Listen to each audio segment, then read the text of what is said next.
Everyone welcome to my YouTube channel जय माँ नारायणी आपण मानक भल पाइबा पाइबा मैं यूट्यूब चैनल खोली अच्छी प्लीज प्लीज आपको जब ये वीडियो पसंद लगुच like share and do subscribe. आज आम रेसिपी करचे पियाज परोटा। चलतु आम देखी ना पियाज परोटा केमी हो। चलतु देखी ना ये आम पियाज नहीं जाइए लंका गंडा कंचा लंका चाट मसला चिकेन मसला आउ अदा आ स्वाद अनुसार लुण आपको अबे आम भलसे सब मिक्स कर नवा। देखंतु मु एबे मिक्स कर नेछि। एबे आमे अटाटा मैक्सिमम आधा घंटा घंटे चकड़ी रखी देछि। देखंतु एबे आमे परोटा करिबा। चलंतु देखि पारथे मु एबे गोल रुटी बेली नेछि। एथरक आधिरे दिया जिवो पियाज मसलाटा जो आमे रखिथिले गोळेकी रखिथिले सेटा दिया जिवो। देखि पारथिबे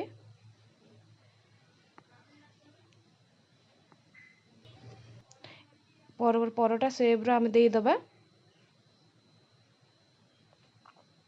देखंतु एई भली आमे परोटा बागे सेप दे दबा।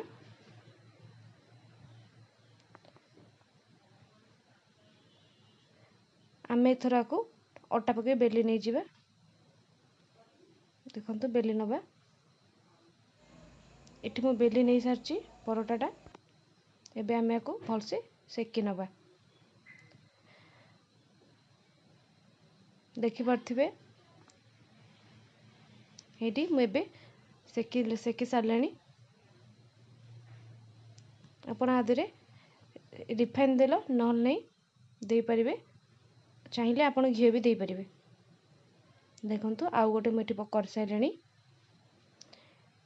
एटा बहुत बढ़िया लगी थाए पिला मानको आपण टिफिन बॉक्स रे भी दे परिबे भल लागिबो।